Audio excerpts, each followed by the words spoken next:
بچه بودم و به خاطر شیطنتهای خواهر و برادری یه شب تو اتاق خواهرم قایم شدم. وقتی بابام اومد داخل رو هیچ وقت فراموش نمی کنم. سلام همراهان عزیز، به کانال آوای زندگی خوش آمدین. یادآور میشم تمامی سرگذشت های کانال واقعی هستن و فقط اسامی اشخاص تغییر کرده. چشای مامانم از اشک خیس بود. میگفت نمیتونم با این بددلی زندگی کنم. خیلی قصه میخورد. مدام به بابام شک داشت. منم که بچه بودم به خیال اینکه چیزی از حرفاشون نمیفهمم با خالم جلوی من درد و دل میکرد و از نگرانیاش میگفت. خالم اعتقاد داشت که مامانم زیادی حساس شده و به خاطر اتفاقات اخیر فکرش خیلی درگیر شده. بابام و عموم دو قلو بودن، درست مثل یه سیب که از وسط نصف کرده باشن شبیه هم بودن. رابطهشون با هم خیلی صمیمی‌تر از دوتا برادر بود. یعنی اگه بابام قصد سفر داشت یا میخواست کاری انجام بده، بهترین رفیق شفیق و همدمش عموم بود. زن عمومم از این رفت آمداشون بدش نمی اومد.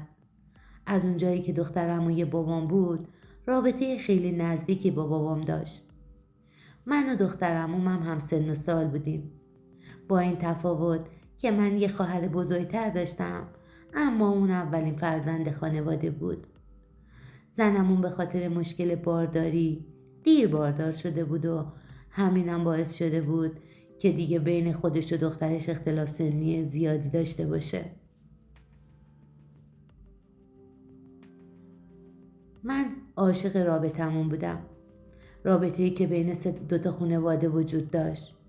آخه اونطوری که ما بودیم انگاری خانواده شلوغ و پر جمعیتی بودیم که همیشه اعضای اون دوره هم بودن. منم اینو زندگی رو خیلی دوست داشتم و دلم میخواست همیشه همینطور صمیمی دوره هم باشیم. ولی این خوشحالی و دوره همیامون چندان طولانی نبود، چون اتفاق خیلی بد و ناگواری کل دلخوشیامون رو دود کرد و به هوا رفت.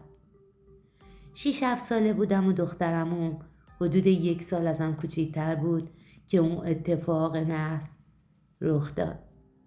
اون روز از صبح بابام حال خودشو نمیفهمید. یه جورایی آروم و قرار نداشت. با اینکه اون روز یه روز تعطیل بود، نمیتونست بخوابه، نمیتونست راحت یه جا بشینه. یادمه که در مورد خوابش برای مامانم حرف میزد، ولی خیلی آروم و سربسته که من نفهمم چی میگه. مامانم یکم برنج رو از بالکن ریخت تو باغچه برا پرنده ها به عنوان صدقه. بعدش هم گفت انشالله که خیره، بعد به دلت راه نده مرد. بعدم به طرف پرنده ها رفت و گفت این صدقه رفع بلا میشه. دوباره رفت سمت کیفش، یکم پول برای فقرا کنار گذاشت. اون روز بابام خیلی حالش بد بود. با وجود کارهای مامانم برای دفع بلا آروم نداشت. عقربه های ساعت مدام میچرخیدن و از هم پیشی میگرفتن. ساعت 6 عصر شده بود که بارون شدیدی شروع به باریدن کرد. حالا دیگه دل بابام از قبلشم بیشتر شور میزد. از شدت استرس سردرد گرفته بود و یه نقطه خاصی از سرشو گرفته بود و مدام میگفت تیر میکشه. مامانم نگران شده بود. رفت آژانس خبر کرد که بابا رو ببرن بیمارستان، چون اون روز عموم با یکی از رفیقاش به بیرون از شهر رفته بودن و به قول مامان کسی نبود که به دادمون برسه. بعد از رفتن بابا من و مامان و خواهرم تنها شدیم. خواهرم معمولا اجازه نمیداد حتی من پا تو اتاقش بذارم، چون من خیلی شیطون بودم و زمانی که کوچیکترم بودم خیلی از وسایلشو خراب کرده بودم و از بین برده بودم. چند باری هم کتاباشو خط خطی کرده بودم و همون کارام باعث شده بود که دیگه اجازه نده به هیچ وجه اتاقش برم. جدای از اونم به خاطر اینکه تازه پا به سن جوانی گذاشته بودم، مامانم چند تا تیکه وسایل آرایش برامون خریده بود و اون وسایل اون خوش رنگ و لعاب‌تر از وسایل من بود. دنبال فرصت میگشتم که از روی کنجکاوی به اون وسایل دست بزنم و یه جورایی امتحانشون کنم. اون شب بعد از مدت‌ها به خاطر اینکه با هم تنها شده بودیم، خواهرم اجازه داد شب تو اتاقش برم و اونجا بخوابم. بعدم جای منو کنار خودش پهن کرد. آخر شب شده بود، ولی هنوز مامان و بابا برنگشته بودن. خواهرم مدام با مامان تماس میگرفت که ببینه حال بابا چطوره. من که خیلی خسته بودم، کم کم پلکام سنگین شد و خوابم برد. دقیق یادم نمیاد چه ساعتی بود، ولی چیزی به نیمه های شب باقی نمونده بود که در زدن و صدای گریه و شیون تو خونمون پیچید. مادرم تنها بود. حال و روزش تعریفی نداشت. گریه میکرد و از سر و وضعش معلوم بود که اتفاق خیلی بدی افتاده. خواهرم با ترس و وحشت به سمتش دوید و پرسید: مامان چی شده؟ چرا گریه میکنی؟ پس بابا کو؟ بابام کجاست؟ مامانم با همون حال بد و گریه جواب داد: دیدی خواب بابا تعبیر شد؟ دیدی بالاخره چه بلایی سرمون اومد؟ عمو تصادف کرد و مرد. چشای خواهرم روی اون قفل شد. گفت: چی میگی ماما؟ کجا تصادف کرده؟ چی شده؟ مامان تعریف کرد که وقتی عمو با رفیقش از خارج شهر برمیگشته، به خاطر بارون شدید جاده لغزنده شده بوده و تصادف کرده بودن و در جا فوت شده بودن. بابامم تو بیمارستان این خبر رو شنیده بود. بعد از مرخصی که خودش امضای رضایتنامه رو کرده بود و از بیمارستان مرخص شده بود، از همونجا یک سره رفته بود به صحنه تصادف و خودشو به اونجا رسونده بود.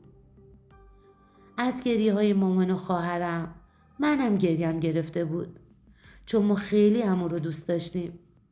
مامان یکم وسایل و لباس برامون برداشت تا به خونه مامان بزرگ بریم. وقتی که رسیدیم، با دیدن حال بد زنمو و دخترمو حالمون بدتر شد. اون گریه ها یه جورایی به هم میفهمون که دیگه هیچ وقت قرار نیست مثل سابق دور هم جمع بشیم. مثل یه خونواده همدل. چند ساعتی گذشت. چند ساعت بعد بابا اومد. از چهرش غم سنگینی که تو دل و قلبش نشسته بود و میشد خوند. سر و وضعش خوب نبود و لباساش پر از خون بود. بابا به حدی ناراحت بود که انگار نیمه از وجودش رو زیر خاک کرده بودن. گذشت. خاکسپاری و مراسم عمو تموم شد. بعد از گذشتن 40 عموم، بابام هنوز مثل روز اول عزاداری میکرد و حال و روز بدی داشت. میدیدم چقدر ناراحته. بعد از اون اتفاق افسردگی سراغش اومده بود و همه امیدش رو از دست داده بود. همچنان با خانواده عمو رفت آمد داشتیم که دلتنگی زنم و دخترمو بلکه به واسطه رفت آمد ما کمتر بشه. زیاد به دیدنشون میرفتیم. 6 ماهی از اون ماجرا گذشت که یه روز برای دیدن خانواده عموم رفتیم خونهشون. دخترموم حرفی زد که تو ذهنم حک شد. دخترمو گفت: از این به بعد هر وقت بابات اومد خونمون تو هم باهاش بیا. تو هم بیا که هر وقت مامانم رفت با بابات تو اتاق و در و بست، من تنها نباشم و با هم بازی کنیم و خوراکی بخوریم. آخه عمو میگه من از این به بعد قرار بابای تو هم باشم. راستی تو میذاری بابات بابای منم باشه؟ بعد از برگشتمون به خونه تا صبح حرفای دخترمون تو سرم میپیچید. نتونستم تحمل کنم، چون فکر میکردم قرار محبت بابامو با یه نفر دیگه قسمت کنم. طاقت نیاوردم و همه چی رو به مامان گفتم. با بازگو کردن حرفام چنان بحث و دعوایی بینشون به وجود اومد که حتی یادآوریشم برام دردناکه. بابام قسم میخورد که ارتباطی بینشون نیست. به مامان میگفت تو رو بگو که عقلتو دادی دست 2 بچه. با حرفایی که اون دختر از سر نادونی یا حسادت به این دختر زده چی رو میخوای ثابت کنی؟ آخه مگه من میتونم حتی به این کار فکر کنم؟ مامان اول باورش نشد. فقط گریه میکرد و میگفت من ازت جدا میشم. اما چون مدرکی نداشت نمیتونست بیگدار به آب بزنه و صبوری کرد. ولی هنوز 3 ماهی از اون ماجرا نگذشته بود که چنین واقعی دوباره تکرار شد. اون روزم بابام تو خونه نشسته بود که دوباره زنمون باهاش تماس گرفت و گفت دخترم خیلی بیقراری باباشو میکنه. ای کاش 1 ساعتی بیاین و در کنار هم باشیم. من واقعا به خاطر حرفایی که اون روز به دخترم زده متأثرم. نمیدونم چرا چنین حرفایی رو به زبون میاره. فکر میکنم یاد خاطراتش با باباش افتاده که این حرفا رو از خودش درآورده و گفته. مامانم دلش سوخت. اجازه داد که فقط با حضور خودش 1 ساعت بریم و برگردیم. وقتی رفتیم و زنمو در رو باز کرد مامانم رنگ و صورتش عوض شد. حالش بد شده بود. چون خبر نداشت مامانم و مام با بابا میریم یه آرایش غلیظی کرده بود و حسابی به خودش رسیده بود. ولی از اونجایی که دیگه 1 سالی از مرگ عموم میگذشت این کارشو بازم یه جورایی طبیعی دونست و بازم حرفی نزد و صبوری کرد. دخترمون دائم دور بابام میچرخید و باهاش حرف میزد. از اتفاقاتی که تو اون چند وقتی که بابامو ندیده بود براش افتاده بود حرف میزد. که یه دفعه بازم ما بین حرفاش گفت عمو یه چیزی بگم. بابام گفت بگو عمو جان. گفت مامانم به خاطر تو آرایش کرده و لباسای نو پوشیده و صورت مامانم از عصبانیت قرمز شده بود و داشت دیوونه میشد. بابام که دید چهره مامان انقدر تغییر کرده سریع حرفو عوض کرد و گفت چی میگی دختر؟ این چه حرفیه میزنی عمو جون؟ مگه مامانت قبلا هم همیشه آرایش نمیکرد؟ دخترمو بازم جدیتر از قبل گفت نه عمو، به روح بابام خودم میدونم مامانم برا تو آرایش کرده. زنموم چشقوره‌ای بهش رفت و گفت معلومه چی میگی دختر؟ سریع عذرخواهی کن. بعدم رو به مامان و بابام کرد و گفت ببخشین، به خدا خودم هم موندم چی تو سرش میگذره که این حرفا رو به زبون میاره. من تا حالا رفته بودم برا خرید از خونه بیرون. چون دیدم رنگ به صورتم نمونده گفتم حالا دیگه 1 سالی از رفتن شوهرم میگذره یکم تغییر کنم که هم روحیه خودم بهتر بشه و هم روحیه دخترم. مامانم بی شدت ناراحت و عصبی شده بود و اصلا به حرفا و بهونه‌هایی که زنمو می آورد گوش نمیداد. هرچی زنمو میخواست درپوش رو حرفای دخترش بذاره مامان اهمیت نمیداد. لب به هیچی نزد. خیلی زود به بابا گفت پاشو بریم. از اون روز ترس مثل خوره به جون مامانم افتاده بود. مدام بابام رو چک میکرد. حتی بابت 1 دقیقه تأخیر از بابا حساب پس میگرفت. خانواده زنمون مجبورش کرده بودن تا بره و پیش خودشون زندگی کنه و من از حرفای مامانم فهمیدم که اینم کار مامانمه. مامانم با خانواده زنمون تماس گرفته بود و قضیه همه حرفایی رو که دخترمون زده بود رو باهاشون در میون گذاشته بود. اونام از ترس آبروشون مجبورش کرده بودن که بره و کنار خودشون زندگی کنه. مدتی از اون ماجرا میگذشت ولی مامانم همچنان با شک و دودلی زندگی میکرد. گاهی اوقات اگه به بابام شک میکرد زندگی برامون جهنم میشد و بحث و دعواهاشون بالا میگرفت. زندگی همچنان همین مدلی ادامه داشت و هیچ کدوممون باور نمیکردیم زنمون با بابا ارتباط داشته باشه و با هم رابطه داشته باشن. تا اینکه یه روز از سر کنجکاوی تو اتاق خواهرم قایم شده بودم و بازی میکردم. میخواستم اونجا بمونم تا وقتی خواهرم برگشت ببینم چی کار میکنه و لوازم آرایشی که مامان براش خریده بود رو از ترس من کجا قایم کرده. همینطور که داخل کمد دیواری اتاق قایم شده بودم در اتاق خواهرم باز شد. بابام وارد اتاق شد. اون روز جز من کسی خونه نبود. نوبت مامانم بود که بره و از مامان بزرگ مریضم نگهداری کنه. خواهرم هم کلاس زبان داشت و هنوز به خونه برنگشته بود. هیچ وقت اون روز رو یادم نمیره، چون بابام تنها نبود، بلکه با زنمو با هم بودن. هنوز از راه نرسیده برهنه شدن و منم که فرصتی برای بیرون رفتن از کمد دیواری و از اتاقو پیدا نکردم، از ترس اینکه بفهمن تو اتاقم حتی نفس به زور میکشیدم. دیدن اون صحنه های ناجور برا من که هنوز سن و سالی نداشتم و چیزی از این مسائل نمیدونستم خیلی آزاردهنده بود. به قدری ترسیده بودم که به خودم میلرزیدم و دست و پاهم بی‌حس شده بود. بابام داشت به مامانم خیانت میکرد و هیچ کدوم از اون حرفای دخترعموی بیچارم بیپایه و اساس نبود. بابام معلوم بود که قبل از اینم بارها با زنمو رابطه داشته. زمانی که کارشون تموم شد و رفتن، بعد از چند دقیقه همونطور که با دیدن اون صحنه ها خوشگم زده بود، خواهرم به خونه برگشت و منو در حالی که از ترس خودمو خیس کرده بودم تو کمد دیواری اتاقش پیدا کرد. منم بدون معطلی زدم زیر گریه و هر چی که دیده بودم و برای خواهرم تعریف کردم. اون بیچارم با شنیدن ماجرا حالش بدتر از من شد. دوتایی تا صبح چش رو هم نذاشتیم. هر دومون به این فکر میکردیم که چطور باید این ماجرا رو با مادرمون در میون بذاریم. من به قدری وحشت کرده بودم که فقط دلم میخواست بپرم تو آغوش مادرم و زار زار گریه کنم.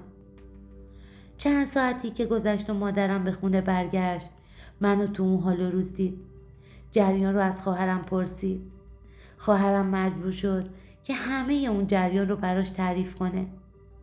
زندگی خوب و خوشی که همه مردم حسرتشو میخوردن و اون خانواده خوشبختی که لبخند از روی لباشون جدا نمیشد طوری از هم پاشید که دیگه اثری از خوشیامون باقی نمونده بود.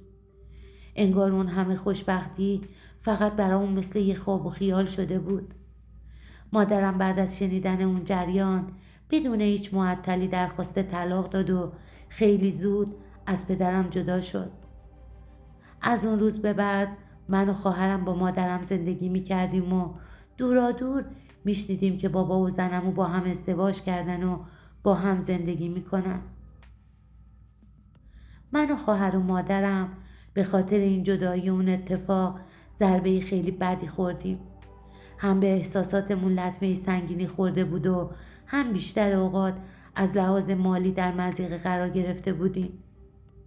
طی این سالها بابام حتی یه بارم به خودش زحمت نداد که نگرانمون بشه و بیاد و به همون سر بزنه. حالا بعد از این همه سال، درست زمانی که ما حسابی فراموشش کردیم و خواهرم داشت ازدواج میکرد، میخواست بیاد و با همون ارتباط داشته باشه. مدام سعی میکنه به همون نزدیک بشه. راستش انقدر پیغام و پسقام میده و با آشنا و فامیل صحبت میکنه و باهاشون التماس میکنه که بیان و بین ما وساطت کنن که دیگه خسته شدیم. راستش من تمام این سالها هر وقت مشکلی برام پیش می اومد خودم رو مقصر می دونستم و عذاب وجدان داشتم. ما همه این درد و رنجا رو به خاطر بابام متحمل شده بودیم. نمیدونم الان باید چه رفتاری باهاش داشته باشیم. البته شاید من و خواهرم هم بی تقصیر نبودیم. اگر اون روز جای الانم بودم شاید اون حرفا رو تو قلبم پنهون میکردم و اصلا اون رازو با مامانم در میون نمیذاشتم. ولی خب بچه بودم و نتونستم تحمل کنم. دوست داشتم سرگذشت زندگی تلخمونو برای شما و دوستان کانالتون تعریف کنم که ببینم اگر اونا جای من بودن چه تصمیمی میگرفتن. آیا کاری که من کردم رو انجام میدادن یا تو قلب و ذهن خودشون پنهون میکردن؟ همراهان عزیز، در صورتی که مایلین زندگی و تجربه شما با دیگران به اشتراک گذاشته بشه، میتونین از زیر همین ویدیو از طریق سابسکرایب کردن عضو کانال ما بشین و با زدن زنگوله اولین نفر از ویدیوهای ما با خبر بشین.